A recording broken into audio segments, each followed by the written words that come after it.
Aumentar a produtividade e a eficiência do time é o desejo de todo gestor. Com o G4 Skills, o seu time aprende com mentores com track record comprovado, como Thales Gomes, chairman e cofundador do G4 Educação. Até aqui você aprendeu sobre como se tornar disciplinado, utilizar rotinas a seu favor e como construir um planejamento com objetivos e metas. Mas eu vou te falar um negócio, de nada adianta você criar agenda estruturada, definir um planejamento, se você não cumprir com o que você combinou com você mesmo. E é sobre isso que eu vou falar com você agora. Escaneie o QR Code que está aparecendo aqui na tela para testar gratuitamente o G4 Skills. Ou, se preferir, clique no link na descrição deste episódio para desenvolver o seu time e evoluir os seus resultados.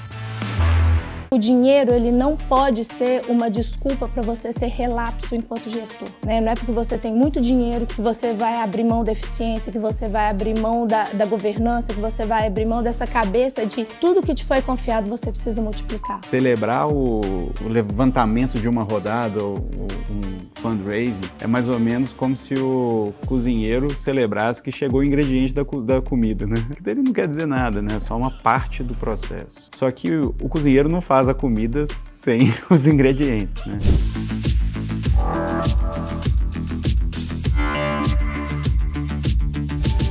Construir um negócio que atrai investimentos é um dos desafios iniciais de todo aquele que resolve abrir uma empresa. E o trabalho não termina quando você consegue levantar a primeira rodada. Afinal, construir uma relação de confiança e transparência com os investidores é fundamental para que o êxito se repita em rodadas futuras. Confira agora o episódio gravado diretamente de Nova York, onde ocorreu a edição especial do G4 Day, em que o cofundador do G4 Educação, Alfredo Soares, conversa com Mônica Hauck, cofundador e CEO da Solids, e Igor Senra, cofundador e CEO do Banco Cora, sobre o desafio de estabelecer uma boa relação com os investidores e como usar o dinheiro captado para acelerar o negócio, com eficiência e intencionalidade. Começando por você, Mônica, saber por que o empreendedor tem que investir tempo, dinheiro para estar na agenda aqui em Nova York nessa semana da Brasília Week, e que o tech tem ganhado parte relevante dessa atenção. Bom, amanheci com a voz, assim, vou fazer um trabalho aqui. Isso é o tanto de reunião que eu fiz. Mas eu acho que primeiro, sendo muito prática, a operação nos engole todos os dias. Então eu acho que todo empreendedor tem que fazer o exercício de sair da operação do dia a dia, não só por questões estratégicas, né, de relacionamento, a gente estava falando, né, não tem data certa, a gente não faz relacionamento com o investidor quando a gente está captando. A gente tem que fazer relacionamento com o investidor sempre. Isso é contínuo. Né? Então, é parte do exercício do empreendedor sair do dia a dia da operação, daquilo que move, né, as coisas mais operacionais, e a gente precisa investir tempo em relacionamento e relacionamento estratégico, né? E pensando que uma semana onde a gente tem acesso a tantos bancos, a tantos investidores, né? Fazer isso no Brasil, tanta reunião que nós fizemos, né, Igor? Talvez demoraria meses para a gente conseguir essa densidade. Então, é muito estratégico, vale a pena o esforço, mas, sobretudo, a gente tem que ter essa visão de que é parte do nosso trabalho cultivar um relacionamento. E relacionamento é uma coisa que você precisa de forma estratégica. E, para mim, não tem nada mais estratégico do que passar uma semana em Nova York com os principais investidores, com os principais bancos e com os principais empreendedores. Porque, para além do mercado financeiro, o que a gente troca em relação a que o empreendedor está fazendo, com outras oportunidades de negócio que também acontecem entre empreendedores, é muito forte. Isso precisa ser explorado como parte do trabalho de todo e qualquer empreendedor. Perfeito. Deixou você sem muita resposta, mas...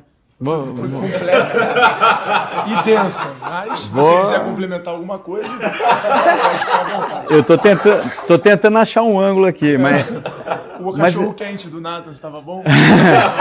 Não, eu vou falar um negócio que eu acho que é interessante. Assim, obviamente eu concordo com tudo que você falou, mas tem um ponto que eu acho que a gente também tem um dever, né? Que eu acho que a gente, como brasileiro, a gente carrega o Brasil para onde a gente vai. Né? E o Brasil, quando tá bem, quando tá mal, mas tem um negócio que é uma força do empreendedor. Um negócio que você também falou, você também, outro já... o problema é que eu conversei com os dois antes. Aí os dois falaram assim, vou falar isso que ele falou, eu vou falar isso que ele falou. Vocês estão fora. Mas uma das coisas que você também falou era o seguinte, no ano passado estava todo mundo assim, o investidor falando com a gente, tem que, e era um negócio meio dedo na cara, falando assim, tem que dar lucro, não sei o que, tal. E esse ano tá todo mundo falando assim, dei lucro. E agora? Né? Então, e aí foi para a mão do investidor. Não, eu acho que tem um negócio que era o seguinte, antes tinha um ceticismo. Era assim, tem que dar lucro. Aí todo mundo falou, tipo assim, não vai dar mesmo. Resolvi o meu problema. Esse ano veio um negócio que a maior parte das empresas que eu falei chegaram e falaram assim, essa parte a gente superou da conversa. Aí o cara fala, puta merda, fudeu. Quase que não esperava esse negócio. Então esse foi um ponto que eu achei que foi muito interessante e isso traz para o branding do empreendedor brasileiro um negócio que é o seguinte, esses caras são capazes. Esses caras foram colocados à prova e de fato mostraram e estão entregando aqui. Então isso eu acho que é uma coisa legal.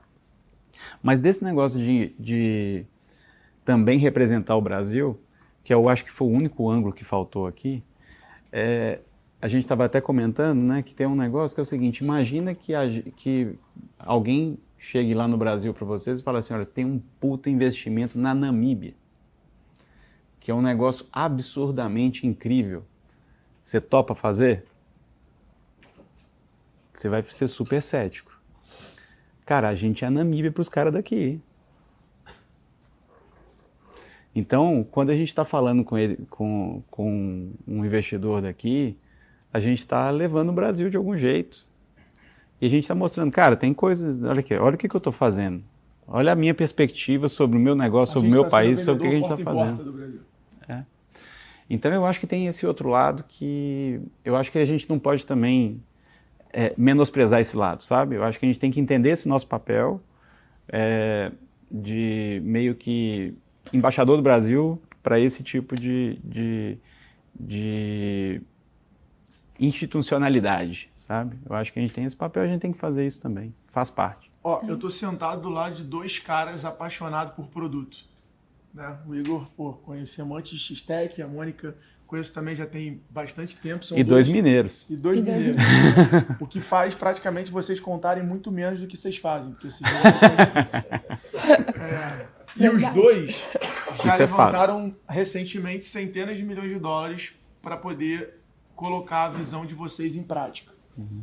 Como empreendedor raiz que vocês são, que já passaram pelos dois cenários, qual é a diferença de empreender com caixa, com dinheiro e a pressão de eu tenho que crescer, é isso a qualquer custo, eu preciso entregar esse resultado, e a pressão de empreender tendo que dar lucro? Qual é a diferença em relação a decisões que vocês têm? Muda o framework para tomada de decisão? Engraçado, quando eu recebi o meu seed, quando caiu na conta, um dos investidores que colocou essa grana, que a gente já se conhecia desde outros carnavais, ele chegou para mim e falou o seguinte, eu sei que você sabe empreender sem dinheiro, agora vamos ver se você sabe empreender com. E, na verdade, há mais ou menos 2 meses atrás, 3 meses atrás, eu encontrei com ele de novo e falei assim, olha, é mais fácil, hein? Porque, na verdade, a gente tem que entender, e eu escutei isso de um outro empreendedor, que, assim, celebrar o levantamento de uma rodada ou um fundraising é mais ou menos como se o cozinheiro celebrasse que chegou o ingrediente da comida, né? Que dele não quer dizer nada, né? É só uma parte do processo. Só que o cozinheiro não faz a comida sem os ingredientes, né? A gente tem que entender que é isso. Isso aqui E eu não vou falar que a gente também não cometeu alguns pequenos pecados, mas a verdade é que o recurso nos fez andar muito mais rápido. A Cora, com certeza, não estaria aonde está hoje se a gente não tivesse feito.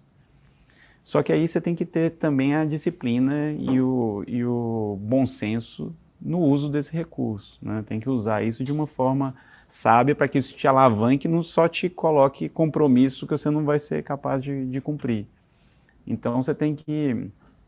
O fato de já ter vivido e feito muito com pouco, a gente fez isso juntos, inclusive, muitas vezes, isso é um negócio que eu, até nessa mudança de mundo, antes era um mundo que era o seguinte, o mundo era marcado por quem conseguiria colocar dinheiro para fora, quem conseguia gastar. E aí nesse mundo eu sou ruim, porque tem hora que você fala assim, cara, não vou fazer esse investimento maluco, você começa, né? Agora, nesse mundo que tem que entregar resultado, tem que fazer coisa, tem que tomar decisão difícil, não sei o que, nesse aí a gente consegue fluir bem. Eu costumo pensar que quando você faz um aporte, né, que você não tem noção do resultado que ele pode te dar, é uma aposta. Quando você tem a noção, é um investimento. Porque aí você vai ver o quanto você performou de investimento. Tanto que eu detesto, eu sei o que significa, mas eu não gosto de falar que eu queimo caixa. Porque tem até uma coisa engraçada, até 2019, a gente caminhou sem investidor. Então, eu lembro que na semana, quando a gente ia receber o cheque... E quanto tempo de empresa? De 2015 a 2019, sem investidor. E eu lembro que quando a gente foi receber o cheque da Warburg, na semana, eu junto com o time, falei, gente, vamos cortar custo, vamos reduzir, e cobrando. E aí o pessoal que já estava mais ou menos, o que foi? Deu alguma coisa errada? O cheque caiu? Eu falei, não. Mas uma coisa tem nada a ver com a outra. Uma coisa tem... Falei, gente, eficiência operacional você faz tendo dinheiro ou não tendo dinheiro no caixa. Isso é um estilo de gestão. É isso aí. Né? E para quem sempre teve que fazer muito com pouco, tanto faz se eu tenho 100 milhões na conta ou se eu tenho R$1.000 na conta. Eficiência operacional tem que ser uma marca da minha gestão. Então não interessa se vai cair o cheque ou não. Todo mundo cortando custo, todo mundo entregando resultado. E tem uma outra coisa que eu falei com o meu time. Se você não mostrar resultado, você não vai ver um centavo desse dinheiro. Eu coloco em outro time, mas eu não coloco em você. Porque eu, como CEO, tenho que ter cabeça de investidora. Então, é o tempo todo estimulando o time a investir o dinheiro e não queimar o dinheiro. E isso tem que ser uma cultura. E quando você cria essa cultura, né, de cuidar bem e dessa consciência de multiplicar aquilo que te foi confiado, a pressão reduz. E aliás, tem um segredo. Eu tenho um segredo para não receber pressão de investidor, que é a minha pressão ser maior que a do investidor. Então, a minha ambição de crescimento, ela sempre foi muito grande. Então, eu sempre fui drivada por nós temos que crescer, essa visão de futuro, ela é muito grande. Então, com ou sem investidor, essa pressão ela existe, porque essa pressão está atrelada àquilo que eu preciso entregar. Com ou sem dinheiro, com ou sem... Não interessa o que vai mudar o tempo. Quando você faz com dinheiro, quando você faz drivado você está orientado por uma visão clara de crescimento, ter dinheiro acelera as coisas, mas ela não muda a estrutura fundamental da sua estratégia. Né? Então, eu acho que é isso que é importante. O dinheiro ele não pode ser uma desculpa para você ser relapso enquanto gestor. Né? Não é porque você tem muito dinheiro que você vai abrir mão da eficiência, que você vai abrir mão da governança, que você vai abrir mão dessa cabeça de tudo que te foi confiado você precisa multiplicar. Perfeito. E o que vocês tiram de grande input dessa semana? Eu vi você, nos cruzamos em alguns dos eventos. A Mônica foi speaker aqui, não foi? O Ale, dessa vez foi o Ale. O Ale. O que vocês tiram aí de principal input que vocês vão voltar para o Brasil e vão revisar no negócio de vocês, que vocês ouviram? Porque a minha visão, e aí complementando a resposta de vocês dois, essa semana aqui a gente tem a oportunidade de pessoas brilhantes analisarem os nossos negócios, refinar a nossa visão ali e contribuir com algumas coisas que as pessoas vivem de estudar negócios. Então, é um intercâmbio intelectual, como eu costumo dizer aqui. Esse, para mim, é um dos grandes, cara, cada café, cada reunião, você consegue ter pessoas muito inteligentes no seu negócio de graça. Né? Você tem um ali com investimento. E o que nessas processo que vocês fizeram, vocês vão levar estão voltando com um caderninho lá, falando, cara, eu vou ter que rever isso, quero ver como é que eu trago isso aqui para o que a gente está fazendo. Quais são esses pontos? Eu acho que nós fizemos um negócio que foi bem legal, que foi o seguinte. Eu acho que nessa semana eu falei com umas 40 pessoas, 40 investidores. Lembrando que eu não estou captando, então 40 foi só por esporte. E uma das coisas que foi interessante é o seguinte, a gente está discutindo um plano que a gente pediu e a gente teve um combinado de todos eles da gente fazer um plano super agressivo junto com eles, pegando inputs deles sobre mercados e sobre pontos de vista e sobre óticas que a gente talvez não controle tão bem. Então, a gente pediu para cada um deles, a gente falou assim, ó, nós vamos te mostrar uma parte, quero o seu input, quero o seu feedback para que a gente consiga construir isso junto. Então, eu estou animado de poder receber essas coisas todas de volta e a gente poder não só ter eles dando pitaco, mas assim, trabalhando de fato para nos ajudar a construir essa visão e esse objetivo ambicioso aí dos próximos anos. Deixa eu pegar um ponto que a gente entende que isso está muito em voga, mas que serve para todo mundo que está em casa também, que é a discussão de inteligência artificial. Uhum. Né? No ano passado, já tinha essa discussão, mas parecia uma coisa, o que vai acontecer? Você tinha até um certo medo em relação não só ao empreendedor, né? Como que eu, enquanto empreendedor de tecnologia, vou lidar com isso, mas também das pessoas. E hoje uma coisa que esse ano nas conversas está muito consolidado é que existem muitas oportunidades e que, óbvio, que elas são... Eu tenho muitas oportunidades enquanto empresa de tecnologia, mas acho que todo mundo que está em casa também tem. Né? Como a gente falou muito de eficiência, eu acho que esse é um ponto, porque, como você mostrou no início, né, o dinheiro ele ainda não está largamente disponível e a gente precisa falar de gestão. Existem oportunidades de ganho de eficiência na operação de todos nós.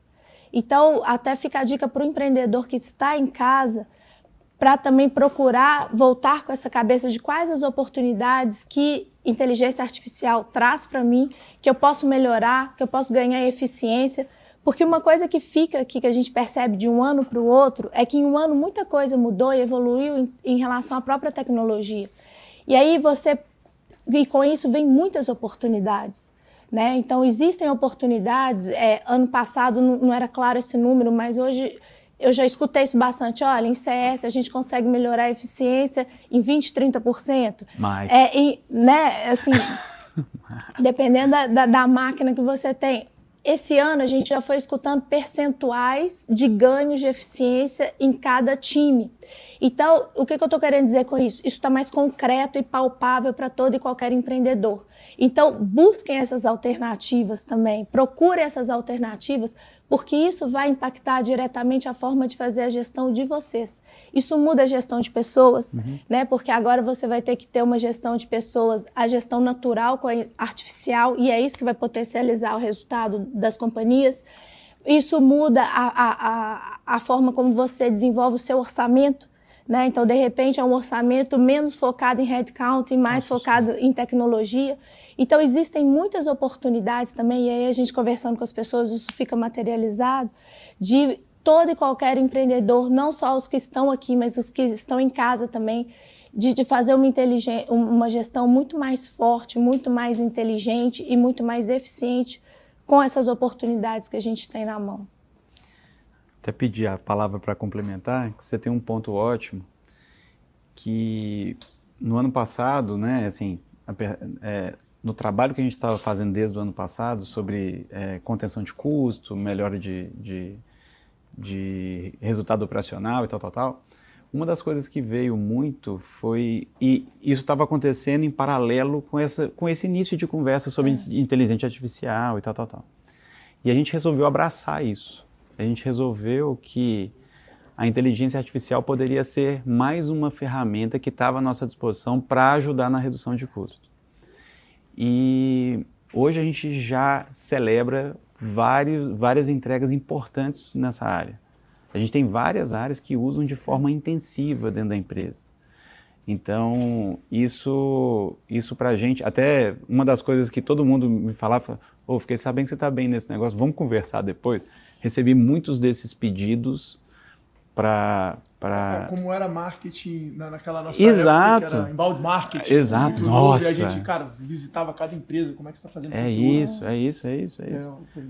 Então, como sempre, né, uma comunidade muito sólida, muito forte, um ajudando o outro, trocando e fazendo as coisas, que eu acho que é assim que a gente aprende, é assim que a gente cresce e multiplica, né? Então, eu acho que a gente já tentou se apropriar desse negócio lá naquele negócio, e parte do resultado que a gente conseguiu entregar agora, com certeza veio também desse uso dessa nova ferramenta, é uma nova alavanca que antes não tinha, né? Então a gente está também tentando nos apropriar desse assunto o máximo possível. Vamos aproveitar que vocês estão com um pitch quente na cabeça, até para ensinar para o empreendedor que está assistindo a gente como montar um pitch. Faz um pitch da Core. Na verdade, tem que ser rápido, né? Tem que ser um elevator pitch, né? Na verdade... Como é que é uma estruturação de um pitch para quem está assistindo? Na verdade, o que a gente conta aqui, eu vou tentar falar a estrutura do pitch, eu acho que talvez seja até mais prático. Eu tento falar do que a gente já fez antes de Cora, porque a gente tem uma história que começa muitos anos atrás. A gente fala do tamanho desse mercado que a gente está falando, que a gente está falando de 20 milhões de empreendedores no Brasil, responsável por 75% da geração de empregos, quase 40% de PIB. Então, você mostra o tamanho desse negócio, você explica que isso era absolutamente não atendido, não que esses caras não tinham conta no banco, mas as necessidades deles não eram atendidas. E aí a gente conta que, de fato, o que a gente fez foi construir um negócio que a gente entendia que tinha que ser barato, porque o nosso cliente demandava isso. A gente fala que a gente precisava construir um negócio simples, fácil, porque esse cara tem muitas coisas na cabeça. Às vezes ele é a pessoa de RH, às vezes ele é a pessoa de marketing, às vezes ele é a pessoa de vendas, mas financeiro é a parte que ele faz que ele menos gosta, então a gente tem que diminuir o peso desse negócio. E a gente mostra o que a gente já fez até agora, né? Que a gente conseguiu em um pouco menos de 4 anos de lançamento de produto, ter 1 milhão de clientes, e a gente é a fintech no Brasil que tem o maior volume de depósitos no Banco Central. Mais de 1,5 bilhão de reais sentado lá todo mês. Então, e aí a gente fala assim, cara, nós estamos aqui, não estamos captando, mas estamos aqui construindo essa história e esperando inputs para a gente construir uma história ainda mais legal. É basicamente esse o negócio. Muito bom. Bom, vou adaptar aqui, puxando um pouco para A Solids, ela desenvolve uma solução para gestão de pessoas focada em pequenas e médias empresas. E aí eu quero puxar esse gancho das PMS. Quando a gente pensa, né, que de cada 10 empregos gerados, quase dá 7,5, dependendo da pesquisa, quase 8 vem das pequenas e médias, eu fico pensando cada vez o tamanho da responsabilidade que a gente tem, como que a gente está gerindo e cuidando dessas pessoas dentro das pequenas e médias empresas. Então a gente criou uma jornada eficiente de gestão de pessoas focada nas PMS, que é uma diferença também que você colocou. Eu vivi para ver as pessoas valorizando PME, porque quando a gente começou lá atrás, a gente tomou vários nãos de investidores, porque a gente optou por focar em pequenas e médias, e as pessoas falavam assim, não, pequena e média é difícil, porque no Brasil pequena e média quebra, porque no Brasil é complicado. Então a gente tomou muito não de investidor por ter optado por servir as pequenas e médias empresas. Mas a gente tinha completa convicção da nossa vocação, porque a gente olha para o país, a gente olha para o Brasil, e o Brasil é um país de pequenas e médias empresas. Então, o meu pitch é dentro da nossa estratégia, né? Hoje, nós vamos chegar em 3 milhões de empresas que vão se beneficiar da nossa gestão de pessoas, e eu queria encorajar cada um de vocês também. Eu sei que o G4 é nosso parceiro nessa missão. Nós precisamos fortalecer as pequenas e médias empresas desse país. E a gente tem feito isso através da gestão de pessoas. A gente gera uma economia, a gente reduz rotatividade nas empresas e aumenta a produtividade né? Então, a gente consegue gerar economia para as pequenas e médias através de uma gestão de pessoas eficiente. E esse é um convite que eu faço para cada um de vocês também, para que a gente olhe para as pequenas e médias empresas, para que a gente fortaleça as pequenas e médias. Nossos clientes crescem 6 vezes mais do que a média brasileira, porque a gente está olhando para as pessoas como elas devem ser olhadas, né? Então, o convite para que todos se juntem a esse exército de realmente fortalecer os pequenos negócios nesse país, porque é isso que vai mudar o ponteiro do nosso país. E por isso que é tão bom estar aqui no G4, porque eu sei que a gente compartilha da mesma visão e da mesma missão. Incrível. Agora, para a gente fechar, eu queria dar um desafio para vocês agora. Lá vem. Eu queria que vocês se botassem como advisor dessas empresas que estão assistindo a gente aí na internet. Como o financeiro pode se transformar numa alavanca de crescimento do negócio das pessoas? O que é o financeiro, não só como um passivo ali da empresa que recebe boleto para gerar dinheiro, mas como o financeiro pode participar do crescimento na estratégia do negócio? Na verdade, o financeiro, no final das contas, ele dá os limites. Ele fala o seguinte, ó, se você for mais do que isso, então, e aí isso parte de um processo de planejamento, minimamente, né? Então, quando você fala assim, ó, que uma coisa é você chegar e falar o seguinte, para a maior parte das empresas, falar assim, eu vou faturar 1 bilhão no mês seguinte, talvez não seja viável, mas construir um plano capaz de chegar nesse negócio é a estrutura que permite se atingir sonhos, é a estrutura que permite se fazer planos maiores, né? Então, essa parte uma coisa, e o brasileiro tem um negócio meio de ser um trem desgovernado e ir fazendo as coisas e tal, mas quando a gente coloca um mínimo de planejamento nesse negócio, a gente consegue fazer mais e fazer melhor. E a gente faz, e outra coisa que acontece com o brasileiro é que às vezes ele dá um passo para frente e 2 para trás. Mas se você faz isso minimamente planejado, você consegue dar passos sólidos, que você consegue ir crescendo de forma estruturada e organizada. No médio e longo prazo, ninguém te segura, né? Então, eu acho que esse que é o grande ponto.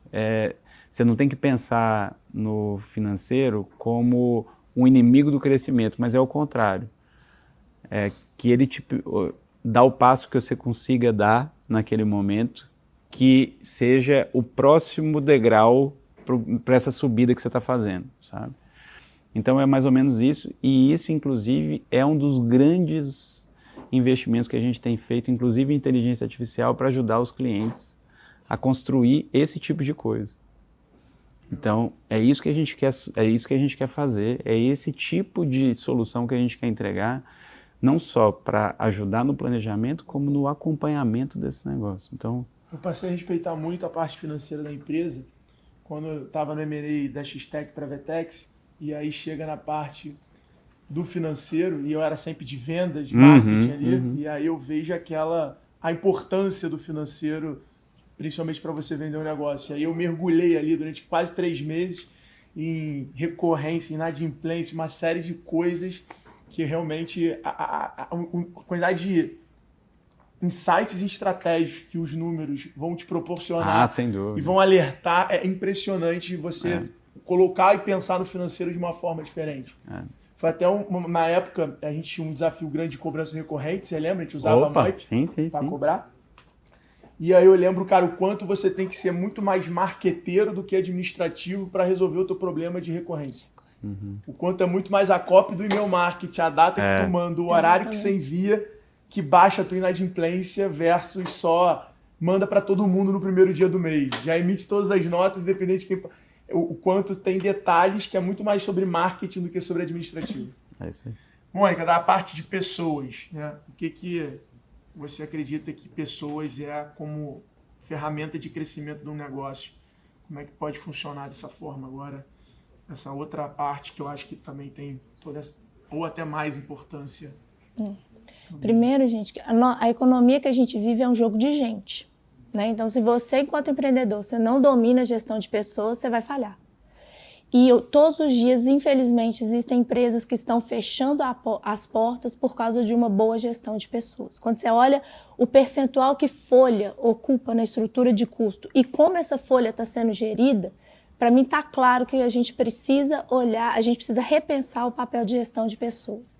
Então, o primeiro ponto é, gestão de pessoas tem que dar lucro, tem que dar resultado para a empresa. Então, essa visão estratégica, e não só aquela visão do RH para fazer festa, para fazer aniversário, mas o RH, a gestão de pessoas, tem que estar dentro da estratégia e tem que ser cobrado resultado de negócio da gestão de pessoas. Né? Porque quando você coloca a gestão de pessoas no lugar certo, ela fortalece o negócio, ela melhora a margem, ela melhora o desempenho da empresa. Agora, tem uma outra dimensão também de gestão de pessoas, que essa é um pouco mais do ponto de vista da inspiração, que é como o brasileiro e como nós estamos lidando com a própria ética do trabalho. Né? A gente vem de uma cultura onde a gente lê as notícias, as pessoas estão adoecendo no trabalho, como se o trabalho fosse castigo. E isso é uma coisa que me incomoda profundamente, porque o trabalho é lugar onde as pessoas elas precisam crescer. É um lugar, o trabalho tem que ser um ambiente saudável, um ambiente de crescimento, um ambiente onde você renova a ambição das pessoas, onde as pessoas podem ter a ambição de crescer e se tornar melhor a cada dia. Então a gente precisa também fazer um reframe em como a população brasileira vê o próprio trabalho. E isso é uma responsabilidade das empresas também. A partir do momento que a gente começa a pegar a gestão de pessoas e colocar isso no centro e mostrar, olha, é na empresa que você vai poder sonhar, que você vai poder crescer, que você vai poder realmente ter uma nova relação, a gente mexe na cultura do próprio país. Né? Vocês tocaram num ponto muito sensível, que é como o país vê o empreendedor. Né? E eu pergunto, como o país tem visto o próprio trabalho? Então, com uma gestão de pessoas eficiente também, a gente pode ressignificar como que as pessoas estão enxergando o seu próprio trabalho. E aí a gente pode fazer também o país crescer. Super legal. Boa. Não foi? Bom,